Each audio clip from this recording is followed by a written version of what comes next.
Hello दोस्तों, आप सभी का हमारे YouTube चैनल स्टडी आपके साथ में एक बार फिर से स्वागत है। आज हम लोग डिस्कस करने वाले हैं 4 टू 5th मार्च के मोस्ट इंपोर्टेंट करंट अफेयर्स के बारे में। ये पर्टिकुलर सीरीज में हम लोग डिस्कस कर रहे हैं मध्य प्रदेश, इंडिया और वर्ल्ड की मोस्ट इंपोर्टेंट न्यूज। इसके अलावा ये पूरी करंट अफेयर सीरीज आपको different competitive exams like MPPSC, SSC, police exam, railway exam या अदर कोई भी कॉम्पिटिटिव एग्जाम हो जिनमें करंट अफेयर्स एक महत्वपूर्ण सब्जेक्ट हो या ऐसे एग्जाम जिनमें करंट अफेयर्स आता हो, ऐसे सभी एग्जाम्स में ये करंट अफेयर सीरीज आपके लिए बहुत ही ज्यादा हेल्पफुल होने वाली है। इसके अलावा इस पर्टिकुलर सेशन की पीडीएफ आपको हमारे टेलीग्राम ग्रुप स्टडी आपके साथ में मिलने वाली है। ठीक है, बात करते हैं आज की फर्स्ट इंपॉर्टेंट न्यूज के बारे में। आज की फर्स्ट इंपॉर्टेंट न्यूज है चापचार कुट festival celebrated across Mizoram. Mizoram में हाल ही में चापचार कुट फेस्टिवल का आयोजन किया गया। इंपॉर्टेंट है, अगर आपसे प्रश्न पूछ लिया जाए चापचार कुट फेस्टिवल किस राज्य का फेस्टिवल है तो आपको बताना है मिजोरम का फेस्टिवल है, एज इट इज इंपॉर्टेंट है, ध्यान रखना है। इसी तरह से प्रश्न बिल्कुल पूछा जा सकता है। पढ़ते हैं कुछ। तो मिजोरम का सबसे बड़ा त्योहार चापचार कुट राज्य भर में पूरे पारंपरिक उत्साह और उत्सव के साथ मनाया गया। अब आपसे प्रश्न बिल्कुल ये पूछा जा सकता है कि मिजोरम का फेमस फेस्टिवल क्या है तो आपको बताना है चापचार चापचार कुट चापचार कुट। इसके अलावा चापचार कुट को एक वर्ष की शुरुआत में झूम ऑपरेशन यानी झूम कल्टीवेशन के और उनके सबसे कठिन कार्य जंगल साफ करने या जलने के अवशेषों को साफ करने के पूरा होने के बाद भगवान को धन्यवाद देने के लिए मनाया जाता है। यानी इस पर्टिकुलर फेस्टिवल क्यों मनाया जाता है और किस तरह से शुरुआत की जाती है, तो जब भी झूम ऑपरेशन कंप्लीट होता है यानी पूरे जंगल का को साफ करने के बाद भगवान को धन्यवाद देने के लिए ये पर्टिकुलर फेस्टिवल मनाया जाता है। इसके अलावा दूसरों के लिए निस्वार्थ सेवा प्रदान करने की सदियों पुरानी परंपरा या आचरण मिजो प्लावन मगहना मिजो समाज की आधारशिला है। ठीक है, एज इट इज आपको ये ध्यान रखना है। तो प्रश्न इससे मेजर रूप से ये पूछा जा सकता है कि चापचार कुट फेस्टिवल किस राज्य का फेस्टिवल है तो आपको बताना है चापचार कुट फेस्टिवल जिसे चिबाई भी कहा जाता है, ये कहाँ का है फेस्टिवल तो आपको ध्यान रखना है मिजोरम का फेस्टिवल है, एज इट इज इंपॉर्टेंट है। ठीक है, बात करते हैं अगली इंपॉर्टेंट न्यूज के बारे में। अगली इंपॉर्टेंट न्यूज है UP emerges as the first state in the country to issue 5 crore Ayushman card. 5 crore Ayushman card वितरित करने वाला या इशू करने वाला एकमात्र या पहला राज्य कौन सा है तो आपको ध्यान रखना है उत्तर प्रदेश। उत्तर प्रदेश आयुष्मान भारत प्रधानमंत्री जन आरोग्य योजना के तहत 5 करोड़ आयुष्मान कार्ड जारी करने वाला देश का पहला राज्य बनकर उभरा है। यानी उत्तर प्रदेश में 5 करोड़ से ज्यादा आयुष्मान कार्ड वितरित किए गए हैं। इसके अलावा बात करें प्रधानमंत्री जन आरोग्य योजना के बारे में, तो प्रधानमंत्री जन आरोग्य योजना है क्या और इसे कब लॉन्च किया गया, ये आपके लिए जरूरी है क्योंकि इसी के तहत तो ये आयुष्मान भारत का कार्ड दिया जाता है, इस वजह से इंपॉर्टेंट है। इसे लॉन्च किया गया था 23 सितंबर 2018 रांची झारखंड में बाय द प्रधानमंत्री नरेंद्र मोदी जी के द्वारा। प्रधानमंत्री नरेंद्र मोदी जी के द्वारा ये पर्टिकुलर कब लॉन्च किया गया तो 23 सितंबर 2018 को रांची झारखंड में इसे लॉन्च किया गया। पीएमजे यानी इसका शॉर्ट फॉर्म क्या है, पीएमजे दुनिया की सबसे बड़ी स्वास्थ्य बीमा आश्वासन योजना है जो पूरी तरह से सरकार द्वारा वित्त पोषित है। इंपॉर्टेंट है, ध्यान रखना है। पीएमजे करके ये जो योजना है इसे लॉन्च किया गया 23 सितंबर 2018 रांची झारखंड में और यह दुनिया की सबसे बड़ी स्वास्थ्य बीमा आश्वासन योजना है। इसके अलावा यह प्रतिवर्ष 5 लाख रुपए तक का कवर प्रदान करता है, यानी कि इसमें लगभग 5 लाख रुपए तक का फैमिली कवर इंश्योरेंस दिया जाता है, स्पेशली कहां पर तो secondary and tertiary care hospitalization process में। यानी कि सार्वजनिक और निजी सूचीबद्ध अस्पतालों में माध्यमिक और तृतीयक देखभाल अस्पताल में भर्ती के लिए प्रति परिवार को ये राशि ये कवर प्रदान किया जाता है। ठीक है, तो एज इट इज आपको ध्यान रखना है। क्या ध्यान रखना है, राशि कितने रुपए तक का कवर इंश्योरेंस दिया जाता है तो आप कह सकते हैं 5 लाख रुपए तक का। इसके अलावा इसे लॉन्च कब किया गया तो 23 सितंबर 2018 को लॉन्च किया गया। बात करते हैं अगली इंपॉर्टेंट न्यूज के बारे में। अगली इंपॉर्टेंट न्यूज है 5th of March 2024 Maharshi Dayanand Saraswati की जयंती सेलिब्रेट की जाती है। यानी 5 मार्च 2024 को महर्षि दयानंद सरस्वती जी की जयंती सेलिब्रेट की गई। इसके अलावा अगर बात करें इनके जन्म के बारे में तो जैसा कि आपको सभी को पता है जन्म इनका कब हुआ, 12 फरवरी को इनका जन्म हुआ। एज इट इज इंपॉर्टेंट है, मैंने आपको प्रीवियस मंथ के करंट अफेयर्स में बताया था कि टंकारा गुजरात में इनका जन्म हुआ है। ठीक है, एज इट इज ध्यान रखना। और हाल ही में यानी 2024 में इनकी 200वीं 200th जन्म जयंती बर्थ एनिवर्सरी सेलिब्रेट की गई है। एज इट इज आपको ये वाली बात पता होनी चाहिए। बात करते हैं इस न्यूज के बारे में। तो हिंदू कैलेंडर के अनुसार यह फाल्गुन महीने में कृष्ण पक्ष के, ध्यान रखना है ये पक्ष है, तो कृष्ण पक्ष के 10वें दिन पड़ता है और 5 मार्च 2024 को यह मनाया जाएगा। और हमने बात की जैसा कि 12 फरवरी 2024 को महर्षि दयानंद सरस्वती जी की 200वीं जयंती सेलिब्रेट की गई। थोड़ा-सा बात करते हैं मिसलेनियस फैक्ट्स के बारे में, यानी कुछ स्टैटिक इन्फॉर्मेशन महर्षि दयानंद सरस्वती जी के बारे में। वेरी, वेरी इंपॉर्टेंट है कि क्यों इंपॉर्टेंट है? क्योंकि जितने भी एग्ज़ाम में हिस्ट्री के क्वेश्चन्स आते हैं या हिस्ट्री सिलेबस में हैं, वहाँ पर इनसे रिलेटेड एक क्वेश्चन ज़रूर देखने को मिलता है। इसलिए बेहद इंपॉर्टेंट है, आप सभी को पता होनी चाहिए। अगर बात करें महर्षि दयानंद सरस्वती जी के जन्म की, तो 12 फरवरी 1824 में इनका जन्म टंकारा, गुजरात में हुआ था।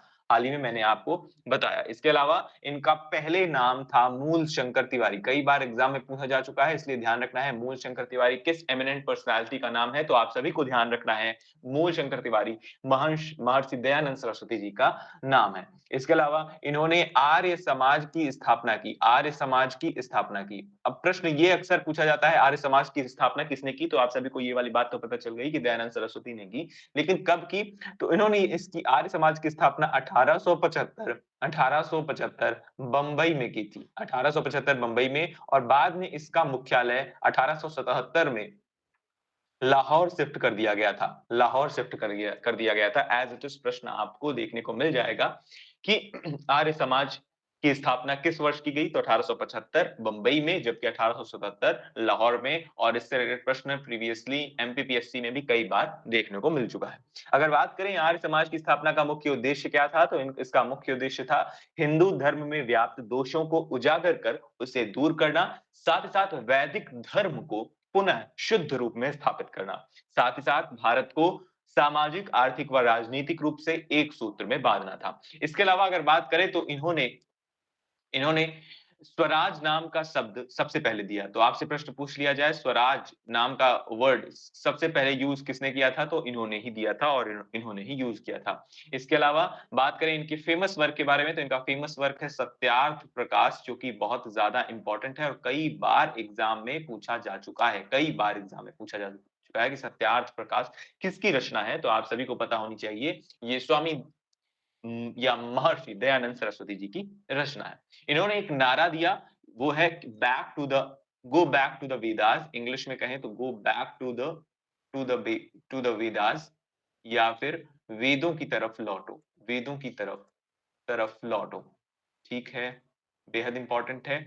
इनका स्लोगन आपको पता होना चाहिए, स्लोगन या नारा आपको पता होना चाहिए। ठीक है? इसके अलावा इन्होंने एक स्कूल की स्थापना की, दयानंद एंग्लो वैदिक स्कूल। दयानंद एंग्लो वैदिक स्कूल की स्थापना भी इन्होंने ही की थी। इसके अलावा एक और बहुत इंपॉर्टेंट बात है कि वैलेंटाइन शिरोल ने आर्य समाज के बारे में कहा है, भारतीय अशांति का यह जन्मदाता है। यानी आर्य समाज के बारे में, यहाँ पर आपको आर्य समाज दिख जाएगा। भाई आर्य समाज कहाँ पर लिखा हुआ है? तो ये है आर्य समाज। आर्य समाज के बारे में वैलेंटाइन वैलेंटाइन शिरोल नाम के व्यक्ति ने क्या कहा है? तो आर्य समाज को इन्होंने कहा है भारतीय अशांति का जन्मदाता कहा है। भारतीय अशांति का जन्मदाता जन्मदाता कहा है। ठीक है? तो ये वाली बातें भी आप ध्यान रखेंगे। चलिए बात करते हैं अगली इंपॉर्टेंट न्यूज़ के बारे में। अगली इंपॉर्टेंट न्यूज़ है नियोलिथिक चाइल्ड ब्यूरियल साइट अनअर्थ्ड इन चेंगलपट्टू, तमिलनाडु। तमिलनाडु में हाल ही में नियोलिथिक चाइल्ड ब्यूरियल साइट मिली है। शोधकर्ताओं ने हाल ही में चेन्नई के पास चिट्टूमेदु में पाथुर में, है ना? ये आपको ध्यान नहीं रखना है, चेंगलपट्टू ध्यान रखना है, ठीक है? तो मैं चेंगलपट्टू चेंगलपट्टू चेंगलपट्टू तमिलनाडु में एक बच्चे के दफन स्थल का पता चला है। यहाँ पर आपको इमेज में वो देखने को मिल जाएगा। जो संभवतः साथ-साथ इसके बगल में एक बर्तन था, और जो कि नवपाषाण काल का था, नवपाषाण काल का था। बच्चे की उम्र लगभग 9 से 14 साल की रही हो सकती है, और कंकाल के पास बर्तन जो है वो नवपाषाण का मिला है। एज़ इट इज़ आपको ध्यान रखना है। यानी प्रश्न पूछा जाएगा हाल ही में चाइल्ड ब्यूरियल साइट कहाँ से मिली है? तो चेंगलपट्टू तमिलनाडु से मिली है। या फिर प्रश्न ये भी पूछा जा सकता है किस ऐज की साइट हाल ही में चेंगलपट्टू तमिलनाडु से मिली है? तो आप सभी को ध्यान रखना है कि नियोलिथिक साइट है वो, है ना? इसके अलावा इसी काल के जले हुए लाल मृदभांड, जले हुए भूरे मृदभांड और लंबी गर्दन और चौड़े मुंह वाले लाल मृदभांड के कई टुकड़े पाए गए। मृदभांड जिनको समझ में नहीं आ रहा है, मैं आपको बता दूं, मिट्टी से बना हुआ जो बर्तन होता है या मिट्टी के बर्तन, ये क्या कहलाएंगे? मृदभांड कहलाते हैं। नवपाषाण काल को नवपाषाण युग भी कहा जाता है। सिंपल सी बात है, एज इट इज पता। आइए बात करते हैं नवपाषाण काल यानी नियोलिथिक एज के बारे में थोड़ा सा। नियोलिथिक एज की क्या-क्या विशेषताएं हैं उनके बारे में भी यहाँ पर हमें देखने को मिल जाएगा। नवपाषाण काल के दौरान प्राचीन मानव ने शिकारी, संग्रहकर्ता पद्धति से कृषि और खाद्य उत्पादन की ओर रुख किया। यानी कि इस समय पर जो मानव है वह शिकारी था, साथ-साथ गैदरर था, यानी हंटर था या फिर गैदरर था, यानी अनाज को इकट्ठा करने का काम करता था, है ना? इसके अलावा stone tools shaped by polishing और ग्राइंडिंग। इस समय पर के जो स्टोन टूल्स मिले हैं, यानी कि जो पत्थर के औजार मिले हैं, उन पर क्या होता था? तो उन्हें पॉलिश या पीस करके उन्हें आकार दिया जाता था। पॉलिश करके या पीस करके उन्हें आकार दिया जाता था। इसके अलावा इस समय पर जो डिपेंडेंस थी पूरी तरह से वो किस पर थी? तो डोमेस्टिकेटेड एनिमल्स पर डिपेंडेंस थी, यानी पालतू जानवरों पर निर्भरता हो चुकी थी। इसके अलावा ये परमानेंट विलेजेस में सेटल होने लगे थे, यानी कि इसके पहले नियोलिथिक एज के पहले जो मानव है वो क्या कर रहा था? अलग-अलग जगह पर विचरण कर रहा था। लेकिन नियोलिथिक एज के आते-आते वहां पर उसने सेटलमेंट यानी एक पर्टिकुलर जगह पर रहकर अपना बसेरा स्थापित किया। इसके अलावा craft as pottery and weaving, मिट्टी के बर्तन और बुनाई के रूप में शिल्प कला हमें देखने को मिलती है। The houses were built of mud and read in rectangular and circular shapes, और साथ-साथ जो घर हैं वो मिट्टी और ईंट से आयताकार या गोलाकार आकार में बनाए जाते थे। इस अवधि के दौरान पहली बार शराब का उत्पादन किया गया था। तो आपसे प्रश्न पूछ लिया जाए, शराब का उत्पादन किस एज में किया गया? तो नियोलिथिक एज में किया गया। ठीक है, नवपाषाण काल में किया गया, एज इट इज ध्यान रखना है। चलिए बात करते हैं अगली इंपॉर्टेंट न्यूज़ के बारे में। हाल ही में आरबीआई यानी कि रिजर्व बैंक ऑफ इंडिया ने इश्यू किया है warning against juice jacking. Juice jacking important है, और साथ ही साथ क्योंकि वार्निंग मैसेज है, इसलिए आप सभी को इससे सतर्क रहना है। ठीक है? हाल ही में भारतीय रिजर्व बैंक यानी आरबीआई ने मोबाइल फोन उपयोगकर्ताओं को एक चेतावनी संदेश जारी किया है, जिसमें उन्हें सार्वजनिक पोर्ट का उपयोग करके अपने उपकरणों को चार्ज करने की सलाह दी गई है। कहने का मतलब क्या है? कहने का मतलब है कि जितने भी पोर्ट्स, या आपको अगर मोबाइल को, या आप ऐसा कहें अगर आपके मोबाइल को आपको चार्ज करना है, तो आप अपने निजी घर में या आपका अपना स्वयं का या घर में जो पोर्ट लगा होता है, या आपके पास जो पोर्ट है उससे आपको चार्ज करना है। ध्यान रखना है, उससे आपको चार्ज करना है सार्वजनिक रूप से। ठीक है?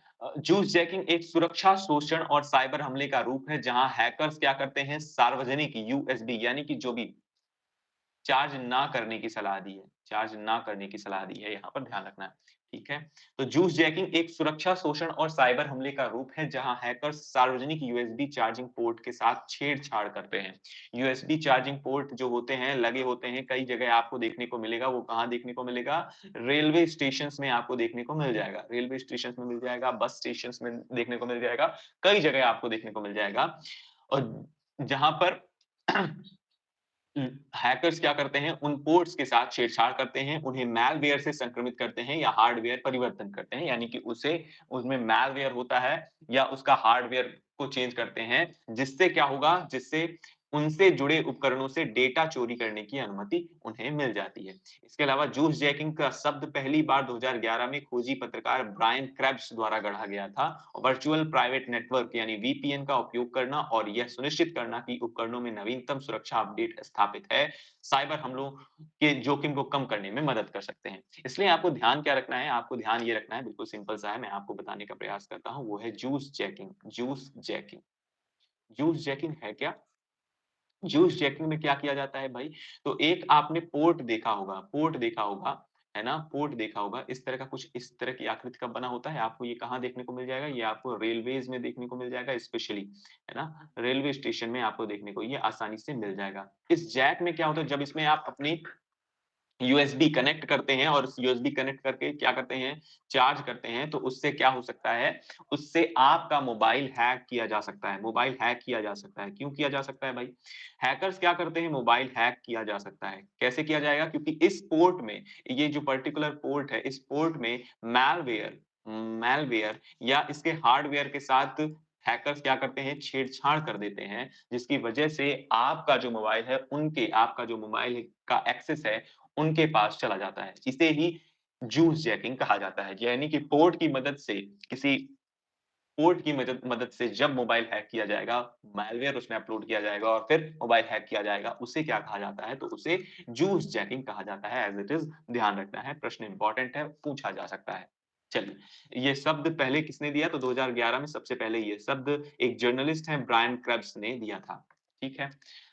इस तरह से हमारी न्यूज़ खत्म हुई। आप सभी को कमेंट सेक्शन में बताना है कि आपको ये सेशन कैसा लगा और आप और कितनी ज़्यादा स्टैटिक इन्फॉर्मेशन चाहते हैं, इसके बारे में आप बता सकते हैं। साथ-साथ आप हमारे इन social media handles specifically Instagram, Telegram या फेसबुक से ज़रूर जुड़िए, जहाँ पर आपको इम्पोर्टेंट अपडेट्स मिलती रहेंगी और साथ-साथ आप चाहें तो हमें इन पर्टिकुलर सोशल मीडिया प्लेटफ़ॉर्म्स पर फ़ॉलो भी कर सकते हैं। हम लोग फिर से मिलेंगे अपने नेक्स्ट लेक्चर में, तब तक के लिए आप सभी अपना ख्याल रखिए और सबसे इम्पोर्टेंट बात मुस्कुराते रहिए। Thank you, Tata, bye-bye.